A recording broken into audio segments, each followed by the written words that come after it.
La metodología, hoy es el primer círculo de lectura de la Escuela de Ciudadanía de Alberto Quiroz Guardia y estamos muy contentos de tener esta actividad. Después de un año de estar trabajando arduamente en redes, básicamente a través de Zoom, pues este es nuestro primer círculo de lectura. Y Carlos Guevara Mann va a ser el facilitador de todos los círculos de lectura. En este caso se ha elegido el libro de Ferdinand Lasalle, que es una constitución. Él nos va a estar explicando al principio un poco del libro, la contextualización luego de mi presentación formal, y después queremos invitar a todos los que leyeron el libro a que hagan sus comentarios individuales y cada uno va a tener 2 minutos para participar. Lo ideal es que quien haya leído el libro pueda hacer sus comentarios del mismo y después de terminar esa parte de todo el que quiera participar, que haya leído el libro, entonces Carlos Guevara va a hacer una reflexión en torno a sus comentarios. Luego, para involucrar a todos los que nos acompañan en la noche de hoy, que no hayan tenido la oportunidad de leer el libro, pues si tienen comentarios finales podemos hacer una conversación final. Pero recuerden que un círculo de lectura es básicamente sobre el libro que estamos leyendo, por eso queremos invitarlos formalmente a que siempre que nos acompañen puedan dar lectura previa al libro que estaremos tratando. Entonces, ahora sí, oficialmente quiero presentarles a Carlos Guevara Mann de una manera también coloquial. Él es doctor en Ciencias Políticas y además profesor de Ciencias Políticas de la Universidad de Florida, también columnista del diario La Prensa y es miembro de la Junta Directiva de la Escuela de Ciudadanía Alberto Quiroz Guardia. Así es que bienvenido Carlos Guevara y muchísimas gracias por esta iniciativa. Te cedo la palabra. Tienes el micrófono apagado, Carlos. Muchas gracias. Voy a poner el cronómetro en 10 minutos para no pasarme porque no tiene la tendencia a pasarse, así es que no quiero que eso me suceda. Bien, muy contento de estar aquí con ustedes y sobre todo de iniciar este ciclo de lectura que se ve tan prometedor. Muy contento también con la presentación de Irma, que habló acerca de mi grado universitario y de que soy columnista de la prensa, y en la prensa alguien me dijo que yo que yo verdaderamente era un fracaso como académico y que se notaba que aquel dicho que decía que lo que natura no da, Salamanca no presta, era totalmente válido en mí porque había escrito la peor columna de toda la vida. A mí no me pareció tan mala, por cierto. Era sobre la sociedad civil, pero en fin, esto Irma me ha ayudado a mejorar la autoestima después de un golpe tan bajo como el que recibí ayer al referirse a mis credenciales de una manera muy sucinta. Como dije, estoy muy complacido de compartir con ustedes esta sesión y en esta ocasión tenemos un libro que nos recomendó nada menos que el doctor Miguel Antonio Bernal. Cuando íbamos a comenzar este círculo de lectura, le consultamos a Miguel Antonio, no sé si está con nosotros o si se va a unir o no, pero en fin, me gusta reconocerlo desde el principio, y Miguel Antonio dijo definitivamente, yo comenzaría con el libro de Lasalle. Es una constitución. En realidad no es un libro, sino es un discurso. Bueno, ha sido publicado en formato de libro con otros textos también. Es un discurso que se pronunció en abril de 1862, hace 160 años, en Alemania, ¿cierto? Y además de eso está por lo menos en el texto que leí yo, en el PDF que leí yo, que está en la computadora, hay también un discurso pronunciado en noviembre de ese mismo año que se titula Y ahora. Entonces, yo quisiera contextualizar un poquito, como ha dicho Irma, los discursos, situarlos en el contexto, porque a mí me parece que esa es la parte más, bueno, no la parte más, pero sí una parte muy interesante y muy importante. Y algo de eso tenemos, alguna de esa contextualización tenemos en la introducción al PDF. No sé si todos leímos el mismo texto, pero yo leí un texto que estaba en el internet y que comienza con una presentación del señor Mering, que la escribió muchos años después, la escribió como 40 años después de la muerte de Ferdinand Lassalle. Y esa introducción de Mering nos ayuda a contextualizarlo un poco, pero es un tanto enredada. A mí me parece, no sé qué piensan, y ahora tendrán la oportunidad más adelante de exteriorizar sus su sentimiento al respecto del texto, a mí me parece que la traducción de los discursos es mejor que la traducción del texto inicial de Mary.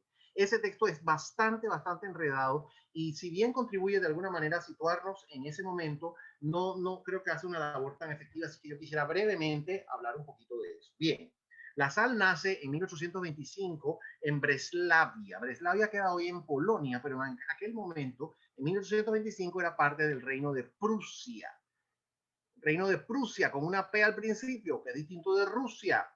Prusia era uno de los estados alemanes. Alemania no existía en ese momento. A ver, existía como una noción, digamos, sociológica, como un concepto sociológico, existía la idea de Alemania, o sea, los pueblos que hablaban alemán y compartían una cultura, pero ni siquiera una religión, porque había algunos alemanes que eran católicos y otros alemanes que eran protestantes. Entonces, lo que había en común era una cultura alemana fundamentada, basada en el idioma, pero Alemania estaba dividida en muchas entidades políticas y la principal de ellas era Prusia, como lo podemos ver en el texto de La Sal, que nos indica que en ese momento Prusia tenía unos 18 millones de habitantes.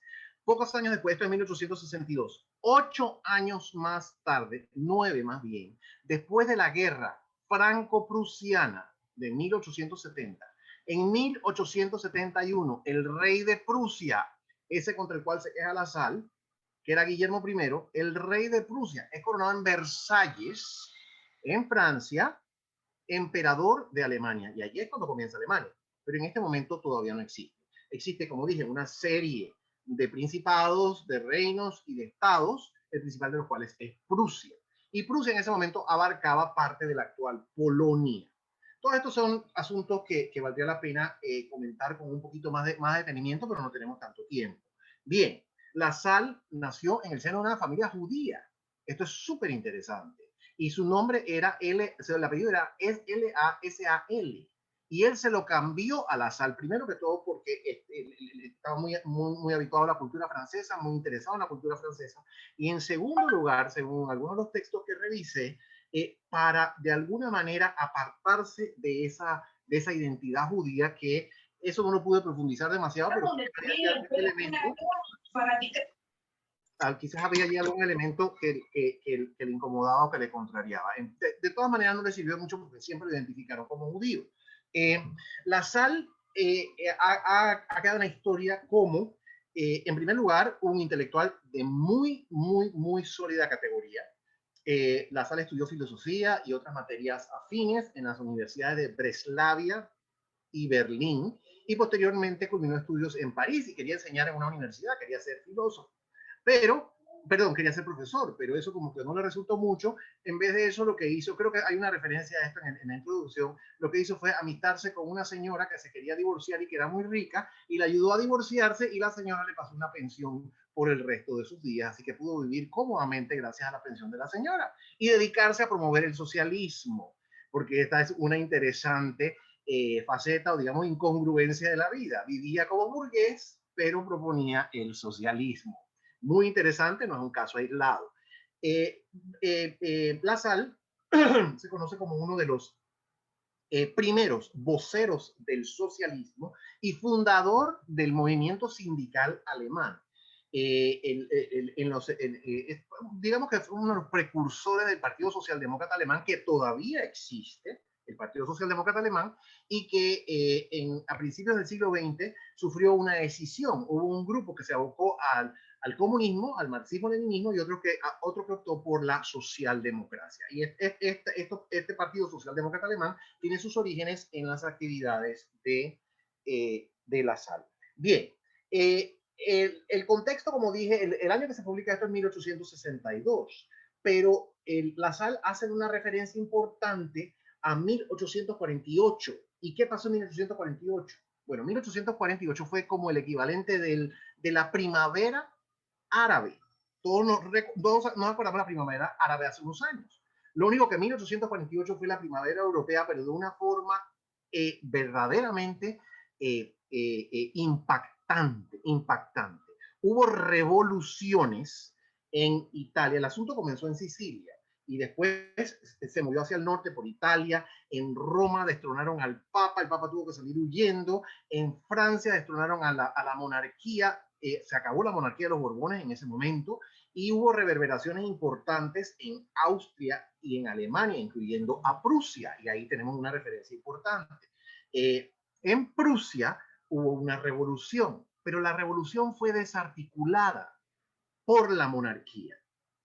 Y Lassalle nos indica por qué, nos dice, bueno, el problema fue que los sectores que promovían este cambio, esta revolución, no supieron aprovechar el momento, no supieron convertirse en factores de poder.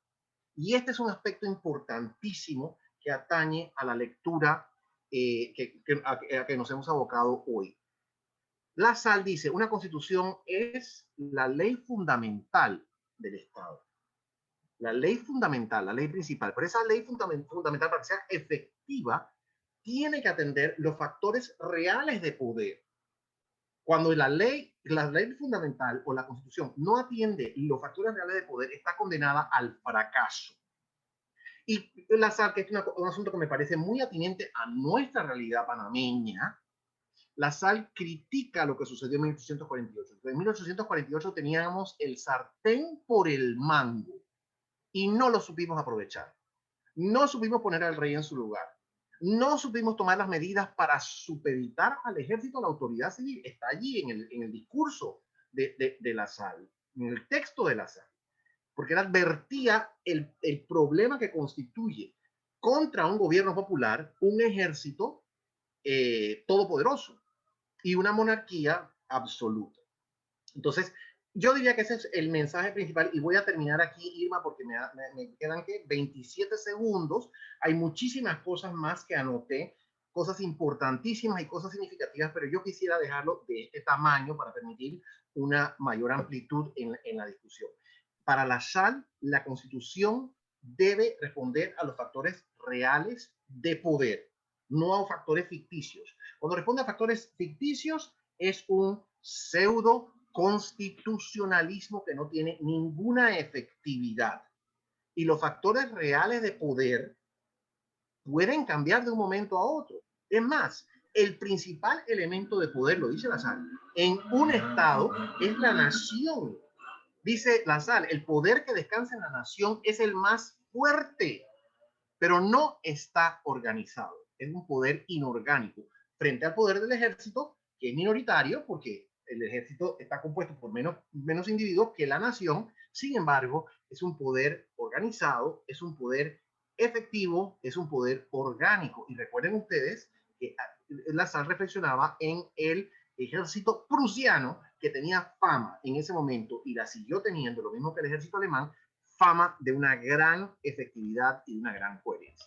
Así que, como dije, tengo muchos apuntes adicionales, pero me gustaría, Irma, que abriéramos el compás para que otras personas pudiesen participar también de esta conversación, personas que han leído inicialmente, personas que han leído el texto y que quisieran compartir algunas ideas.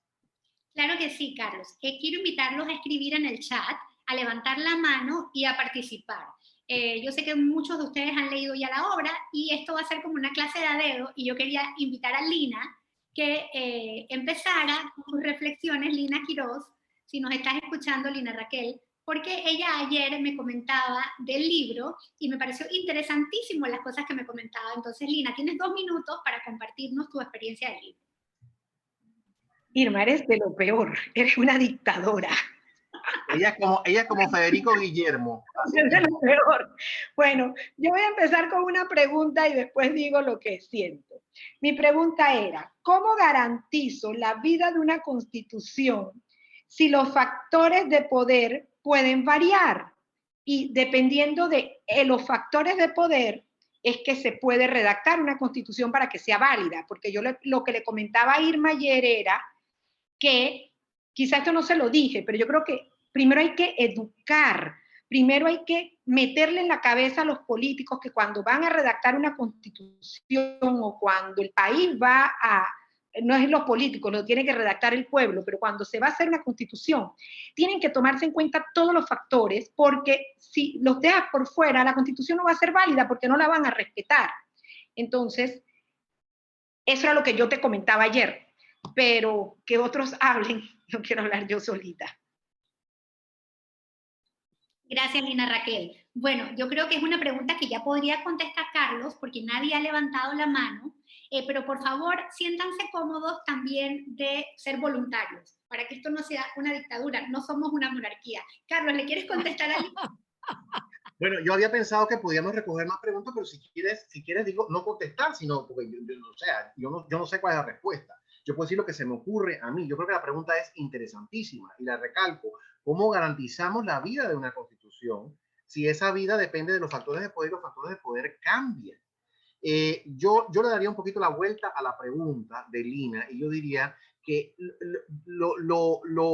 como yo leo el texto es, entre otras cosas, un llamado al empoderamiento, que es una palabrita que a mí en realidad no me gusta mucho, pero es una palabra que se usa abundantemente, el empoderamiento ciudadano. Yo quisiera destacar y profundizar aquello que dice la sala. La nación es un factor de poder más importante que los otros factores de poder que hay. Y él analiza los otros factores de poder. Analiza la monarquía, analiza la burguesía, analiza la aristocracia. Hace un análisis que, por cierto, es un análisis marxista.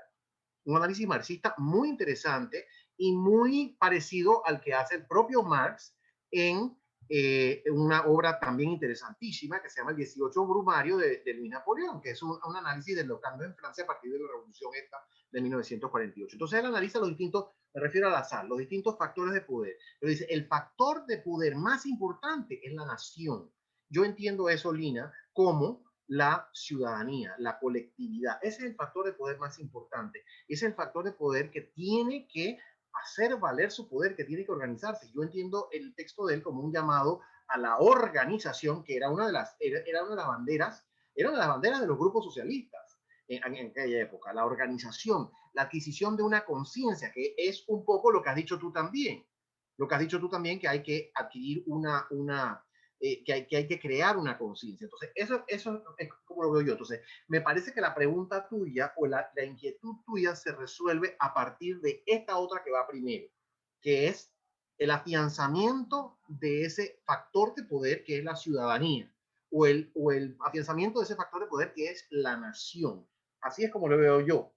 La vida de la Constitución se puede garantizar en primer lugar, si la Constitución responde a los factores reales de poder. Y esos factores reales de poder se pueden realizar a partir de una adquisición de conciencia y de un activismo de la ciudadanía. Así lo leo yo. Yo no sé si hay otras personas que lo leerán de otra manera, si interpretarán este punto de Lina que me parece absolutamente importante. No sé si lo interpretan de otra manera o si tienen otro punto de vista. Bueno, yo dentro de mis apuntes, y por favor, y los invito y los exhorto a que participen, yo dentro de mis apuntes había escrito la importancia de la ciudadanía y me llamaba la atención lo socialmente aceptado que hablaban ahí. No sé si es, por ejemplo, hoy en día la mayoría de cristianos hicieron, o de católicos, hicieron que en nuestra Constitución estuvieran temas religiosos. Yo no sé si hoy en día, si hiciéramos una Constitución nueva, haríamos eso. Esto de el intercambio de opiniones, de las cosas que no deben faltar entre la sociedad y el Parlamento, la Constitución que satisfaga las verdaderas necesidades sociales sin ningún acuerdo con el gobierno, limitaciones a través de los factores reales del poder plasmados en la Constitución. Esas eran cosas que me quedaban, Carlos, y que no sabía cómo se juntan para que sea una Constitución real, porque en mi tema, a mí me quedaba como la Constitución escrita. Sí, tenemos una Constitución escrita, pero la importancia de la Constitución real versus la escrita. ¿Qué nos puedes decir de eso? Perdón. Definitivamente ese es uno de los temas principales en el libro.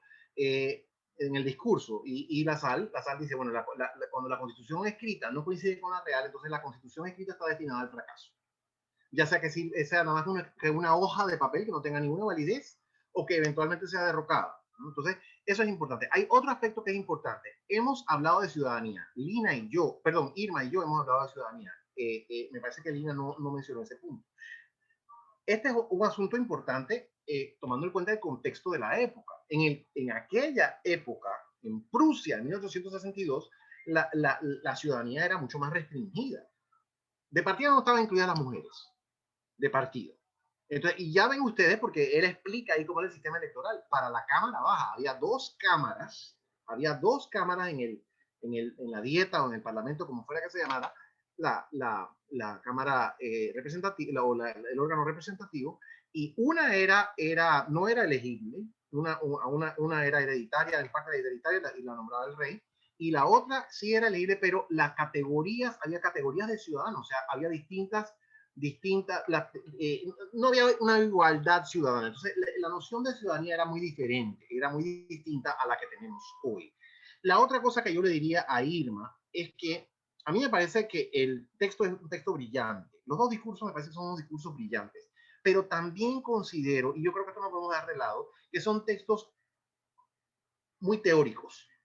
Están elaborados a un alto nivel de abstracción y a un alto nivel teórico. Entonces nos dan ideas buenas e importantes y nos dicen algo fundamental, como que los problemas constitucionales son problemas de poder, no son problemas de eso. Eso es un asunto básico que tiene la sala allí.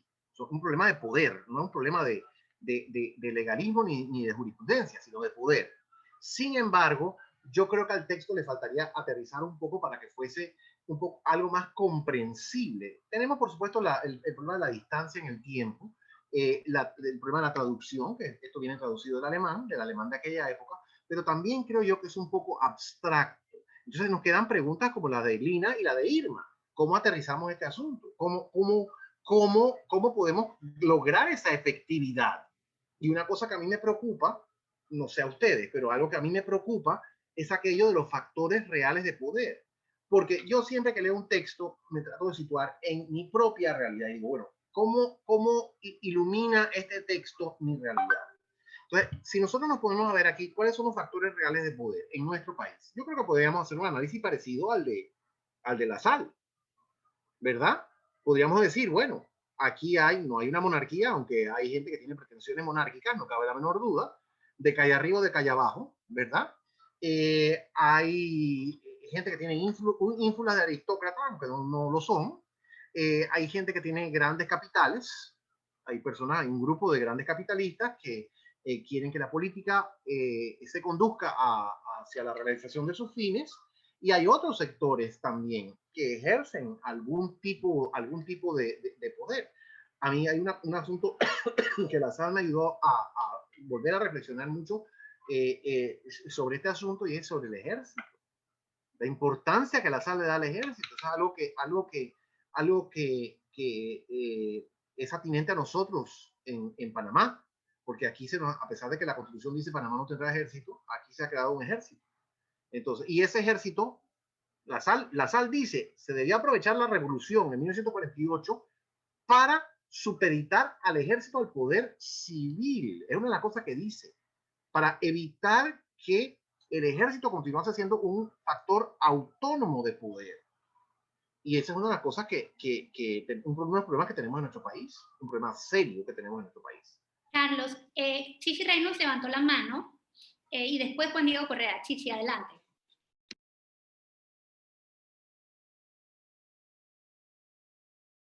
Debes quitar el silencio a tu micrófono. Ok. Primero que todo, el libro me fascinó. La verdad que fue un libro que yo me empecé a leerlo y no lo dejé hasta que no terminé el libro, ¿no? Me encantó, y una de las cosas que me gustaría escuchar de ustedes es un poco cuando la sal expone su propuesta y uno de los periódicos le saca un argumento en contra de él, inclusive argumentos falsos, ¿no? Pero venían de una gente o de un grupo que quería tener ese poder. Y eso me pareció súper interesante, ¿no? Porque eso lo podemos ver ahora, y digo, con todas estas, las redes sociales y todo este tipo de cosas ahora, cómo sin argumento tratan de callar la voz de la propuesta, pues, ¿no? Y eso es lo único que por ahora me gustaría traer al tema aquí, al debate. Gracias, Carlos. Juan Diego, tú tenías un comentario de que era muy abstracto. Sí, bueno, a mí me gustó bastante parte del libro me gustó, pero hubo un momento que se volvió bastante abstracto, como lo mencionaban algunos, pero sí me gustó también que la sala en un momento también dice, porque el doctor Carlos también lo dijo, el tema de cuando la Constitución ya no es vigente, pues cuando lo que está en el papel ya no se aplica a lo que sucede en la sociedad. Y también el tema que él menciona, el autor, de cuando hay un momento en que grupos de la sociedad se empeñan en defender que la Constitución no debería ser cambiada, y eso es prácticamente lo que indica un gran problema, ¿no? Cuando un pequeño grupo no quiere que se cambie, cuando más hay que cambiarla, creo yo. No sé. Carlos Guevara, nuevamente usted tiene la palabra. El micrófono, sí. Me pone...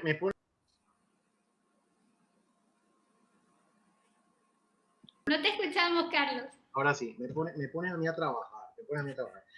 Bueno, el comentario de Carlos Reynos, a mí también me llamó mucho la atención esa polémica que tenía con los periódicos de su propio sector, porque era el periódico del Partido Popular, o sea, de los grupos populares, ¿no? Entonces, ahí se ve que había, o sea, el hombre estaba metido en un ambiente político bien intenso, digámoslo así, bien intenso. Y el propio periódico lo criticaba a él, que era uno de los adalides del movimiento obrero y uno de los propulsores del socialismo en Alemania.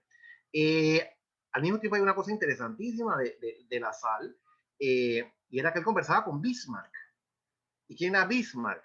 Bismarck era el primer ministro, o el canciller se llamaba en ese momento, o ministro presidente, era el jefe del ejecutivo debajo del rey, y era Bismarck, famosísimo estadista europeo, alemán y europeo del siglo XIX, famosísimo, y el hombre que gobernó a Prusia primero y después a Alemania con una mano de hierro, o sea que era un conservador de tuerca y tornillo, pero conversaba con La Salle. Y Bismarck se apropió de algunos de los criterios, de algunos de los conceptos propuestos por La Salle y otros socialdemócratas para imponer en Alemania una dictadura con contenido social. Es un fenómeno bien interesante, y ese fue el régimen político de Alemania hasta la Primera Guerra Mundial. Un sistema autoritario, un sistema que tenía ese sufragio restringido que vemos, que tenía una ciudadanía muy reducida o relativamente reducida, pero sin embargo tenía unas medidas sociales, por ejemplo, respecto a los ciertos derechos de los trabajadores, un plan de pensión y ese tipo de medidas de mucha avanzada o muy avanzadas para la época, que se impusieron por parte de este ejecutivo, que era en realidad una dictadura. Entonces hay cosas interesantes allí. Esas polémicas que se dan son sumamente interesantes y nos indican la complejidad del momento político en que estaba vigente Ferdinand Lassalle. Y en cuanto a la consulta o a la inquietud de Juan Diego, de que bueno, una de las cosas que dijo Juan Diego es que coincidía conmigo, que el texto era un poco abstracto, y había otra observación que siguió a esa. Recuérdamela, Irma, o el propio Juan Diego, ¿cuál era la otra observación que hiciste? Juan Diego. Sí, que hay un momento en el libro donde habla más o menos de cuando la Constitución ya no está vigente, a lo que está escrito en el papel, Sí. cuando debe ser cambiada, pero Sí. también se menciona el tema de que cuando hay grupos en la sociedad que defienden a la Constitución que está vigente, un pequeño grupo que se niega a que la cambien, pues, y que Sí. ese es el momento en el que más se debe hacer ese cambio. Bueno, mira, que esa es una lectura interesante que yo no advertí específicamente ese punto que tú acabas de hacer, pero yo sí advertí en el texto la importancia de promover esos cambios, o sea, promover una adecuación constitucional. ¿Qué significa eso? Que la Constitución esté adecuada a las necesidades. Y obviamente que había grupos en Alemania que no querían que la Constitución cambiara, o sea, decían, con lo que tenemos está bien, porque de partida ni siquiera la respetaban. Respetaban en lo que les convenía, o lo que podía, o lo que era en interés de ellos, pero en otros aspectos no la respetaban.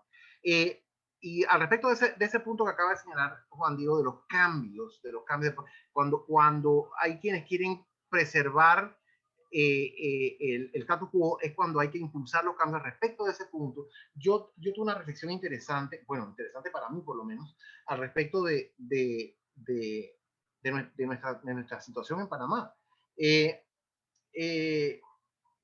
Dice Lassalle al respecto de la situación en Prusia en 1848, y lo cito directamente: debió anteponerse a la preocupación por hacer una constitución escrita el cuidado de hacer una constitución real y efectiva, desarraigando y desplazando las fuerzas reales.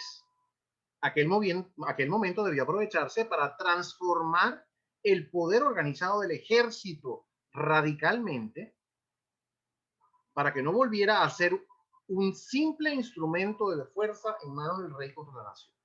Y la reflexión que yo hago es acerca de nuestra propia experiencia. 1989. Ese era el momento en que debió haberse aprovechado para conseguir un equilibrio real de poder, una constitución que fuera una constitución efectiva a partir de la realidad, de cuál es la realidad que había, o cuál es la realidad panameña. Hay una nación, hay una colectividad, hay un grupo de personas del cual formamos parte todos nosotros, que somos más fuertes, pero no estamos activados. No estamos activados, no estamos organizados. Es una fuerza potencial, pero no una fuerza real. Esa fuerza que debió haber prevalecido en ese momento, ese era el momento en que se debió haber logrado que prevaleciera esa fuerza, para cambiar las estructuras heredadas de la dictadura militar. Pero en ese momento no se hizo ese cambio que era necesario, que todavía hoy es necesario, que hoy se hace inclusive más urgente, porque ya vemos cuál es el resultado de haber continuado con la estructura constitucional, con el sistema de representación, con el sistema electoral de la dictadura. Ese era el momento de hacerlo. Ese era el momento similar al que estaban los alemanes o los prusianos en 1848. No lo aprovecharon y se entronizó la dictadura. Y así nos pasó a nosotros también. No lo aprovechamos y se ha entronizado una partidocracia que promueve la corrupción y el clientelismo. Así que esa es una reflexión que haría al respecto de los comentarios recibidos. Gracias, Carlos. Hay un comentario de Lina Quiroz que dice: cuando se llegan a acuerdos y llegan a considerar esos acuerdos inexistentes, y dice, se irá acostumbrando el gobierno y también el pueblo. Es triste cuando esto pasa. Por otro lado, Marce pide la palabra, así que Marce, adelante. Hola, buenas noches a todos. Carlos, qué gusto escucharte, es un privilegio. En verdad me confieso culpable de que hoy nada más pude llegar hasta la página 25, pero lo que leí me pareció tan fascinante. A mí siempre me ha gustado mucho la historia. Y hay un paralelismo con lo que sucedió en ese tiempo, con la historia de nuestro país, lo que estamos viviendo actualmente.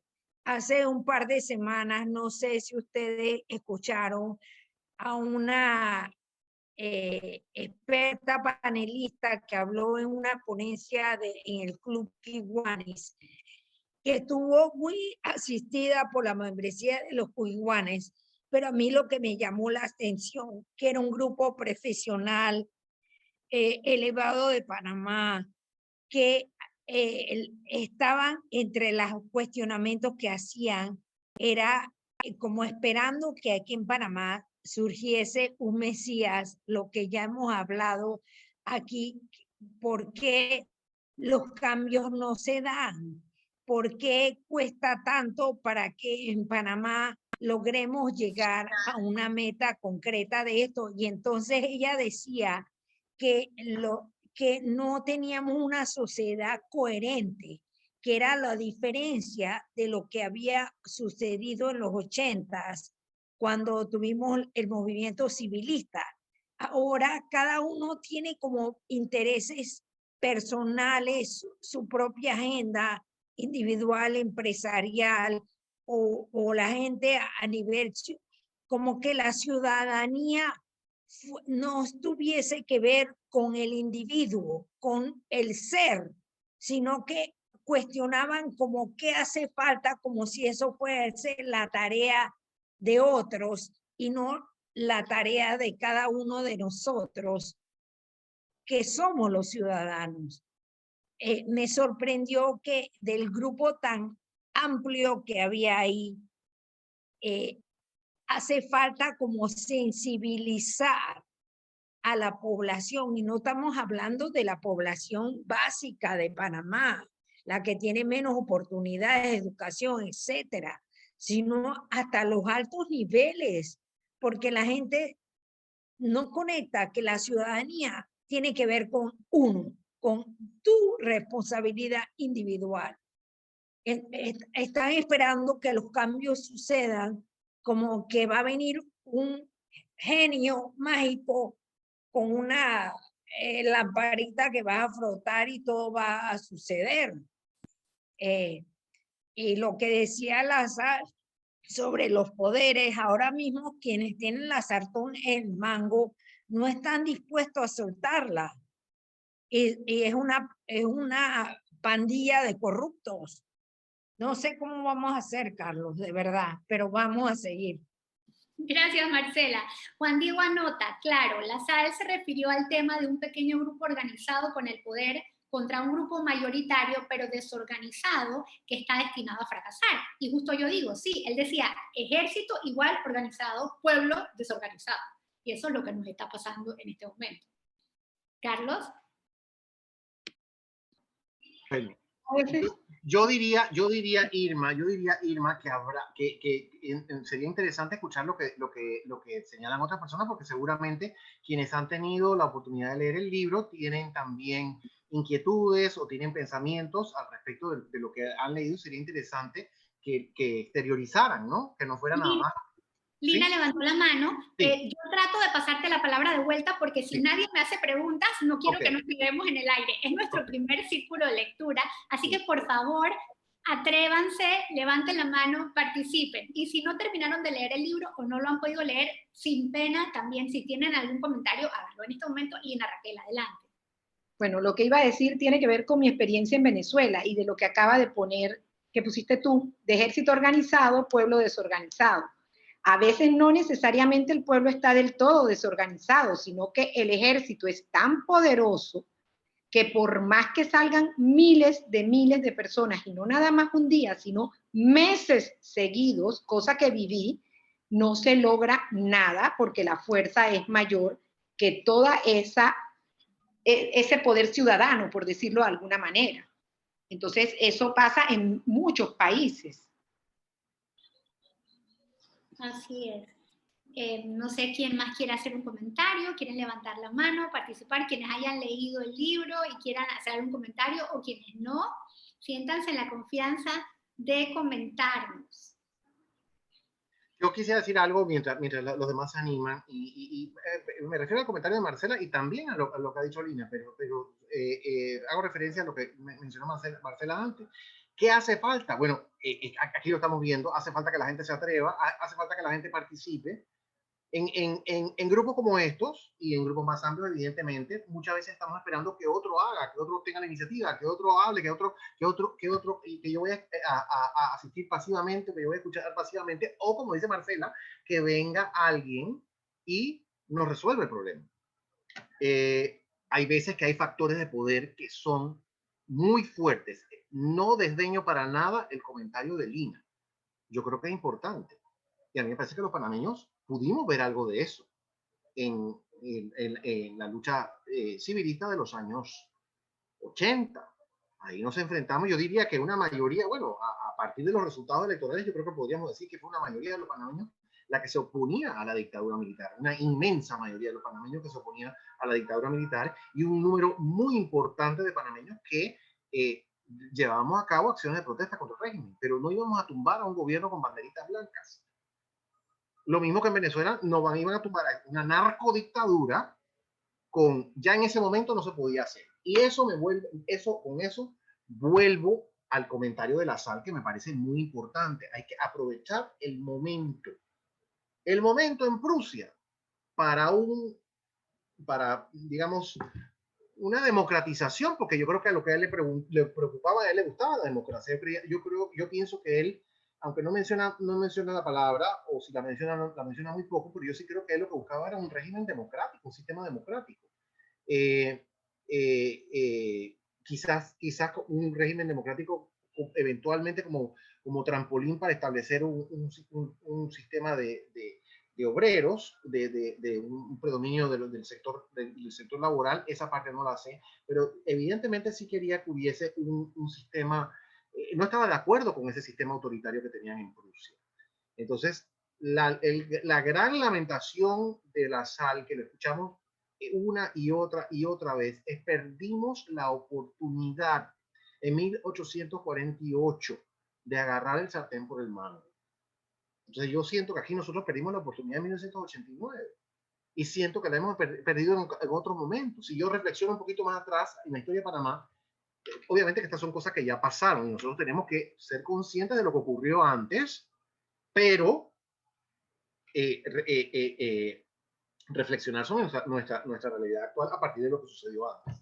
En 1968, los que estaban por ahí, los que estaban vigentes en ese momento, los padres de algunos de nosotros y otras personas que estaban aquí también quizás tuvieron alguna vivencia de ese tipo que pudiesen quizás compartir, pero en 1968 aquí se permitió que los militares se entronizaran. Si nosotros revisamos la historia del golpe militar, no era necesario que la dictadura se eso no iba a pasar sí porque sí. Evidentemente que los militares tenían apoyo de Estados Unidos, tenían apoyo de algunos sectores, en ese momento tenían el apoyo de algunos grupos liberales, del Partido Liberal, que estaban muy descontentos con Adolfo Arias y pensaban que los militares iban a entrar y de entregarles el poder a ellos. Eso es lo que pensaban, ilusamente, ¿no? Entonces, evidentemente que los militares sí tenían algún apoyo, pero había la posibilidad de neutralizar ese golpe y no se aprovechó esa oportunidad para neutralizarlo, y como consecuencia de eso tuvimos 21 años de dictadura que evidentemente fueron determinantes y no en el mejor sentido para la vida institucional de nuestro país. Así que yo lo que escucho a Lassalle diciendo una y otra vez es no sé si utilizar la palabra pueblo, porque la palabra que usa es la nación, esa es la palabra que usa, la nación. Y no sé si extrapolarlo directamente a ciudadanía, pero ciertamente la colectividad. La colectividad es el órgano más poderoso que hay en un Estado. Sin embargo, no está organizada, no tiene esa coherencia, no está activada. En la medida en que se active, no va a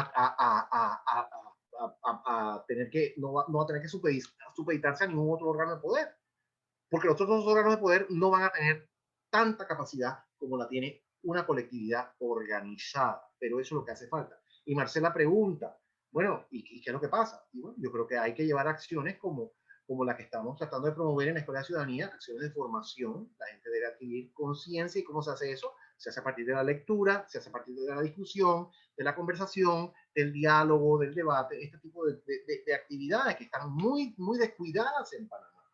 Porque en Panamá no tenemos muchos espacios de conversación. Podría haber más, pero no los tenemos muchos. No tenemos espacios de conversación, no tenemos espacios para la educación cívica, para la formación ciudadana. Y eso es lo que estamos tratando de hacer en la Escuela de Ciudadanía. Y nuevamente me he prolongado y esa no es la idea tampoco. Así que Irma, ya no me llames más a mí, llama a las otras personas. Bueno, voy a empezar a hacer otra vez de a dedo. Ay, Roxana, maravilloso. Adelante. Tienes el micrófono apagado, Roxana, no te escuchamos. Comienzo excusándome que no leí, porque yo simplemente vi esta mañana que Carlos tenía 2 presentaciones en Zoom y a mí me encanta escucharlo y puse el despertador para ver a las 7 la de la noche, porque durante el día no puedo verlo porque estoy trabajando y estoy pues muy contenta de participar y me quedo con el compromiso de la lectura, aunque sea posterior. Y lo que me surge como aporte a la discusión es un sentimiento que traigo porque siempre me he cuestionado por qué aquí no logramos cohesionarnos como ciudadanos para exigir derechos, para exigir respeto, para exigir los cambios que se necesitan. Y tengo un sentir de que el efecto de la dictadura sobre la juventud, que en ese momento eran los estudiantes en formación, que es como el semillero de liderazgo, quedó tan reprimido que perdimos una generación que pudo haberse convertido en líderes formados, pensantes y bien correctamente orientados, digamos, o con propósito, con un propósito que realmente va más allá del interés personalísimo y particular, que es lo que vemos comúnmente en los que se llaman líderes, porque yo encuentro que aquí nos falta mucho de eso, y que quedamos con una ausencia, y eso ha tenido una repercusión y unas consecuencias sociales bárbaras, que recién ahora estamos empezando como a ver emerger algunos jóvenes con liderazgo, con buenas intenciones y con la capacidad como de ejercer el liderazgo sin los temores de antaño. Y por otra parte, yo sí creo que las sociedades, por más inquietudes que tengan, difícilmente se movilizan espontáneamente si no hay líderes carismáticos que sustenten sus movimientos en ideas sólidas y principios sólidos que convoquen a esa ciudadanía, que no es nada más de sueños, sino o simplemente despotricar contra el status quo o contra los políticos o contra todo. Entonces, tenemos, y esos son los que de alguna manera van aglutinando. Sin embargo, no tenemos líderes que tengan propuestas claras, que tengan una orientación clara hacia a dónde debemos apuntar y hacia dónde convocar, sobre todo las nuevas generaciones, a los jóvenes que están buscando nuevas respuestas. Y hilando sobre el tema del momento, yo estoy sintiendo que en Panamá estamos en un momento crucial. Llamémosle, es una oportunidad. Tenemos una crisis, pero esa crisis yo la veo como una oportunidad. Es una oportunidad porque hay una frustración muy grande acumulada sobre lo que está sucediendo en el ámbito político, en el ámbito del Estado en general y su conformación y cómo esto está afectando a todos los ciudadanos y una frustración de los que se supone que nos representen y nos dirijan. Pero que esa frustración, si no se canaliza, o sea, si no tenemos estos liderazgos que puedan capitalizar esa frustración y convertirla en una propuesta que sume, que aglutine y que genere los cambios que necesitamos, vamos a perder la oportunidad. Pero que en este momento la tenemos.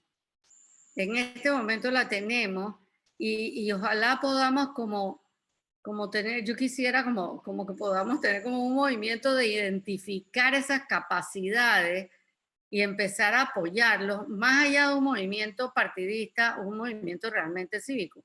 Pero, bueno, eso es un poco una utopía de Roxana, pero sí siento que tenemos la oportunidad, que la va a aprovechar otro malintencionado o la va a aprovechar alguien malintencionado, pero que la gente quiere cohesionarse, pero en función de un liderazgo con ideas claras, con propósito y no con una quejadera o simplemente con el mismo partidismo que nos ha desilusionado una y otra vez. Muchas gracias, Roxana. Tenemos algunos comentarios en el chat. Dice Maika Sánchez: los discursos de La Salle instruían a la sociedad y planteaban en qué tenían un buen método para crear una constitución real para enfrentar necesidades reales. ¿Cómo podemos dar una cátedra efectiva a la ciudadanía panameña para volver a enfocarnos en los factores reales y dar una buena formación de constitución real? Y luego Carmen Gabriela Menéndez nos dice: tal vez La coyuntura sanitaria actual, pandemia, y las severas medidas restrictivas a los derechos de los ciudadanos han incidido de manera rotunda para adormecer a la población. El miedo generalizado al contagio, el impacto de los ingresos en la gente y la corrupción y el juegavivo creciente ha evitado la reacción de la población. Hay que despertar. Yo quisiera preguntarle a Maika y a Carmen si alguna de ustedes quisiera hablar y decir en viva voz sus pensamientos. Por favor, Maika o Carmen, adelante. ¿Quién nos abre su micrófono? Maika. Buenas noches a todos. Pues sí, como le había planteado en la pregunta de que la principal incógnita que se me viene a la mente al momento de que yo estuve leyendo el libro, no lo he terminado, pero he leído parte del primer discurso, es cómo instruir también a la ciudadanía panameña, porque estamos viendo que la SAIE también se encargaba de instruir y dar a conocer qué se estaba haciendo mal y qué se podía hacer bien para enfrentar esos factores reales de que él mencionaba. Entonces, para mí la pregunta principal que me gustaría dar respuesta y que me ayudaran también a dar respuesta a ustedes que han ampliado más sobre la lectura, es cuál sería el método efectivo para darle a la ciudadanía una cátedra, porque también sabemos que los mismos panameños han perdido la noción de la importancia de la Constitución y siempre la ponen como por debajo y estamos en constante quejadera de todo, pero no hacemos nada por implementar una nueva Constitución o hacer reformas para nuestra Constitución. Gracias, Maika. Carmen, Gabriela. Bueno, a ver. Ocurre lo siguiente. A mí me parece que cada día estamos como más acostumbrados, y eso es bueno, pero también tiene su lado malo, a quejarnos en las redes sociales. La mayoría de nosotros, por el mismo hecho de una coyuntura como la que tenemos de pandemia, ha provocado que podamos adherirnos a Twitter, quejarnos en Instagram, a utilizar Facebook, etcétera, etcétera. Y a través de esos mecanismos creemos que estamos participando, lo cual es verdad, pero no es suficiente. Y de hecho, cuando han llamado, hacen llamados para que la gente salga, el nivel de reacción que tienen las calles contra los jóvenes, contra las personas que se quejan, son terriblemente desproporcionados por ese factor que ha comentado Carlos, que es el uso del poder del ejército, en este caso el poder de la policía, que evita que la gente salga masivamente a ejercer su derecho a protestar, a ejercer su derecho a circular por las calles. Entonces, ¿qué pasa? Tenemos una suerte de apatía colectiva. Tenemos una suerte de desafecto a lo nuestro. Tenemos una suerte de caramba, yo quiero, pero no puedo. Y resulta que ese no puedo cada día nos pasa factura porque realmente estamos viendo que nuestro país se está desmembrando. Entonces, la oportunidad es muy buena porque se van a recoger firmas para una nueva constitución, para elaborar una nueva constitución, pero una constitución sin apellido, una constitución para refundar este país, donde estemos todos representados. Entonces, ese liderazgo que se necesita justamente para aglutinar ese espacio está todavía en construcción. No dudo que haya gente que lo quiera hacer. Sin embargo, vuelvo y echo para atrás.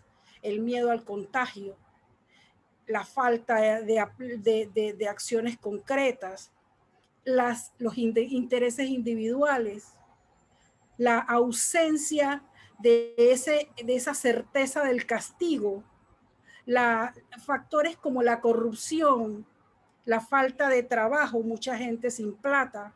O sea, conforman un espacio que es poco propicio. Si bien, como dicen los chinos, es una oportunidad porque es bueno por un lado, también es poco propicio para tratar de justamente de repensar el país que queremos. Y eso es algo que tenemos que hacerlo más tarde que temprano. Muchas gracias. Muchas gracias a ti, Carmen, por participar. A Ixestela Quiroz ha pedido la palabra. Ixestela, adelante. Buenas noches a todos. Aquí estamos a Ixarraquel y a Ixestela. Saludos. Miren, yo no leí, me declaro culpable. El doctor Carlos Guevara Mann me dijo que estaba cortito y empecé. Me gustó muchísimo cómo empezaba escribiendo, y escuchándolos a ustedes, lo que entiendo de mirar todos los factores, eso es algo que no es fácil. O sea, mirar la realidad, mirar todos los factores es clave en lo que sea, pero siendo tan diferentes cada uno de nosotros y viviendo en una sociedad tan individualista, ¿verdad? Donde todo lo que se promueve es individualista, no hay liderazgos comunitarios, de liderazgos compartidos, no hay universidades que forman comunidades universitarias unidas, fortalecidas. Es duro, es un trabajo bien arduo. Entonces, la pregunta que me viene a la mente es, ¿qué nos une? Porque podemos quedar en muchas cosas que nos dividen, pero ¿qué es lo que nos une, verdad? Para poder lograr esos liderazgos. Y me viene a la mente mi trabajo de organización comunitaria, en la que yo, donde llegaba, puede ser en los Estados Unidos, en un área de muy escasos recursos, o aquí en San Felipe, Santana y El Chorrillo, y me decían, tú no vas a poder hacer nada, no vas a poder, la gente aquí no le interesa unirse, la gente aquí no le interesa trabajar. Entonces, nos toca a nosotros salir de esa mentalidad. Me recuerdo un poquito la conversación que tuvimos ayer Irma, Caterina y yo, ¿verdad? Del Comité de Educación. Salir de esa mentalidad y enfocarnos en, yo no creo eso, o sea, yo parto de que yo no creo eso de la comunidad y yo no creo eso de Panamá, eso no es lo que yo creo. Y a mí me ayuda muchísimo porque entonces soy más plena y ayudo a otros a ser más plenos. En organización comunitaria, yo me acuerdo que empecé en San Felipe, Santana y El Chorrillo con una notita que escribí que dije, ¿estás interesado en mejorar tu vida y la calidad de vida de tus hijos? Y me fui a una presentación allí, ¿verdad? Y me sentaba y hablaba con la gente, y lo que nos unió fue, nos interesa mejorar la calidad de vida de nuestros hijos. Y en ese ir, igual que en los Estados Unidos, por 5 años, poco a poco surge la participación ciudadana de tal manera que hay múltiples factores y múltiples necesidades, ¿verdad? Y múltiples temas de poder que hay que estar muy claros en los diferentes temas de poder que se trabajan en cualquier lugar donde uno está, ¿verdad? Los mencionados y muchos otros. Y dentro de esa comunidad se fue organizando la gente de tal manera que se involucra en la política, empiezan los políticos a querer venir a esas reuniones comunitarias como las de la Escuela de Ciudadanía, ¿verdad? Con grupos pequeños. Y me pregunto entonces, ¿qué nos une? Porque resulta que a través de lo que nos unía, ¿verdad? Y de seguir mirando todos los factores, nosotros, yo digo nosotros, hemos logrado múltiples avances personales, familiares. Entonces, no sé cómo se conecta esto con la Constitución. O sea, ¿por qué? Porque se conecta, yo creo, porque la Constitución tiene que ser para mejorar la calidad de vida de todos, para reconocer la calidad de vida que todos nos merecemos. Entonces, pero no sé, pero eso es lo que estoy pensando y quería compartir porque también Juan Diego, ¿verdad? Me dice, oye, no me dijo, oye tía, pero me dice, oye, pues si dijeron con que no hayas leído, puedes compartir. Así que quiero compartir y quiero que me diga el doctor Carlos Guevara Mann, ¿qué tiene que ver esto con la sal? Muchas gracias, Ixestela. Bueno, son las 8:05. Les agradezco a todos los que han participado. Dentro de la agenda que nos ha definido Carlos Guevara Mann, a las 8:05 vamos a hacer una reflexión. Y yo creo que estamos en el punto ideal, porque las cosas que se han dicho aquí son maravillosas. Yo he tomado apuntes y esto de cómo construimos la nación, cómo construimos ciudadanía, qué nos une, menos quejas, más acción, cómo superamos el tema de la baja autoestima, de sentirnos amordazados, atemorizados, con apatía colectiva, con desenfado de lo nuestro, con desafecto de lo nuestro, con creernos que no podemos. Estamos en un momento propicio para cambiar y para reconstruir la nación. Así que a través de este libro de La Salle, Carlos Guevara Mann, ¿qué nos dices para terminar? Para concluir, bueno, yo coincido con Exastela. Hay un punto muy importante que señalaba Exastela al principio de su intervención, y es que la SAL es pragmático, la SAL es realista, y en la ciencia política tenemos, sobre todo en el estudio de las relaciones internacionales, tenemos dos corrientes importantes, la corriente realista y la corriente idealista. La realista se basa en las realidades, en los hechos. ¿Cuáles son los hechos? Y si nosotros extrapolamos ese formato, ese modelo a nuestra realidad, es muy cierto, como lo ha señalado algunas personas en la concurrencia, que tenemos yo creo que Roxana lo presentó muy bien. Dijo, hay un ambiente de apatía, de frustración, y otras personas que participaron también han señalado eso. Entonces, ¿cómo romper eso? Bueno, yo, mientras escuchaba con interés, yo reflexionaba al respecto de esta dinámica que tenemos aquí. A mí me parece que esta dinámica es de alguna manera representativa de lo que sucede más ampliamente en el país. Muchas veces estamos esperando que otro nos diga. Un círculo de lectura, ¿qué es? Es un espacio donde todo el mundo participa, y aquí creo que todavía está con nosotros Cecilia Salvador, me parece que sí, que es la persona que maneja el círculo de lectores, la tertulia literaria, y también está Sonia, que pertenece a ese grupo, y Ceci maneja ese grupo de una forma tan eficiente, tan eficaz, y logra la participación de todo el mundo. Claro está que las personas que forman parte de ese grupo se conocen, tienen confianza y demás, y ese es un factor que hay que tomar en cuenta. Afortunadamente nosotros tenemos una excelente presidenta y maravillosa moderadora, que es Irma, que incita mucho a la participación, y con eso hace honor a su postulado de un mayor activismo ciudadano y una mayor participación ciudadana, y lo vemos aquí en esta dinámica. Pero es algo que yo reflexiono, es como un microcosmos. Ahora, hago la salvedad que yo no soy el más calificado para hablar de estos fenómenos. Aquí hay psicólogas como Tetela, aquí hay psicólogas como Roxana, aquí hay psicólogas como Rutita Jaeger, que está por allí y no ha hablado, pero la vi por allí también.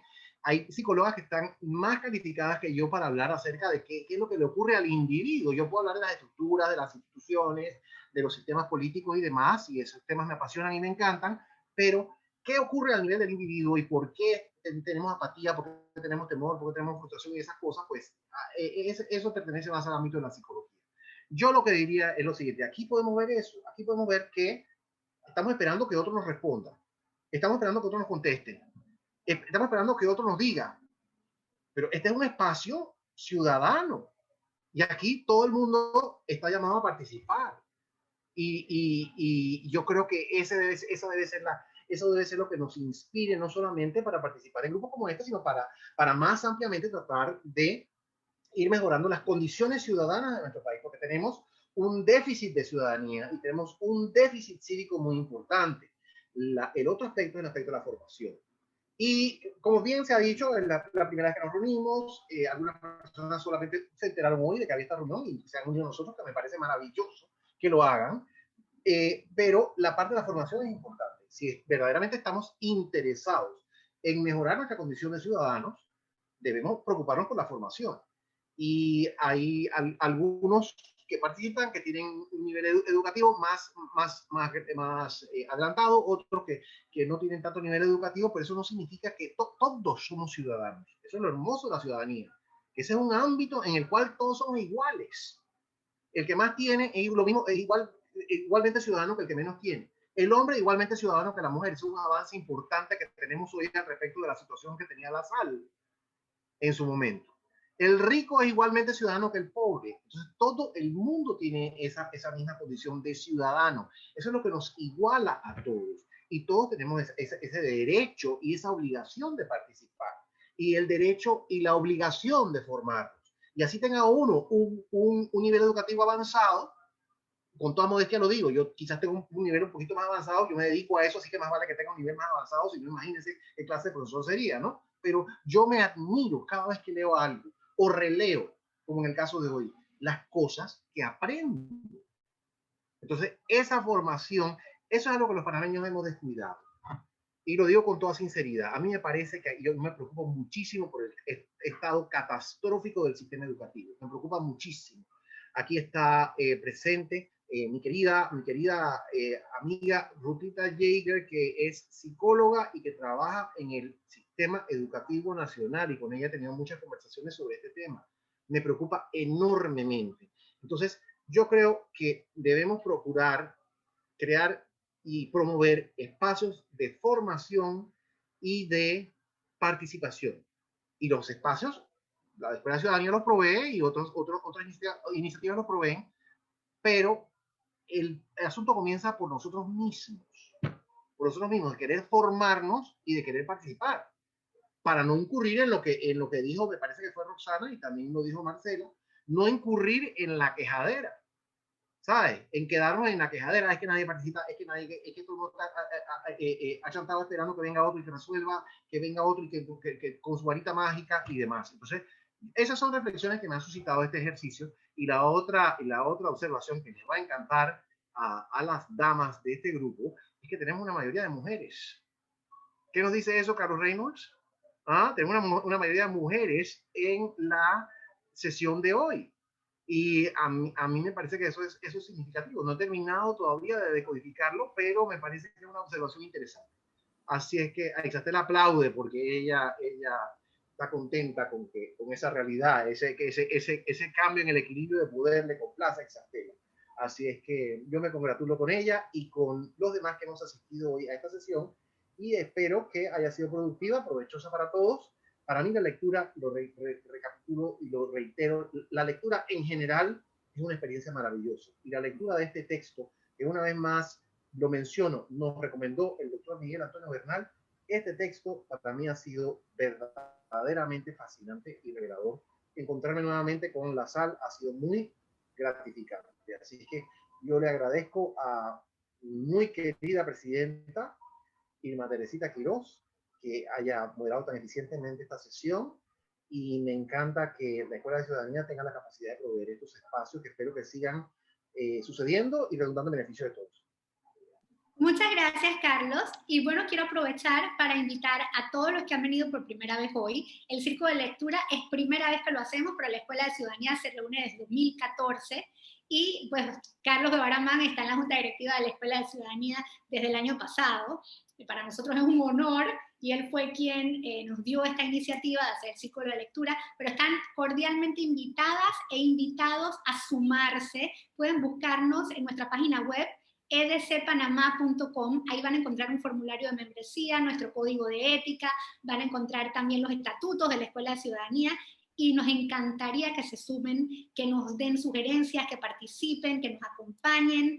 Y bueno, los esperamos el otro mes en el libro que nos proponga nuestro facilitador del Círculo de Lectura, el doctor Carlos Guevara Mann. Estoy segura que para la próxima ustedes todos van a participar, y pues vamos a tener que más bien decirle ya no más, ojalá que así sea, porque necesitamos panameños comprometidos, una ciudadanía activa que transforme este país en una constitución real y no escrita, que la ejerzamos nosotros, todos, que nadie se quede por fuera.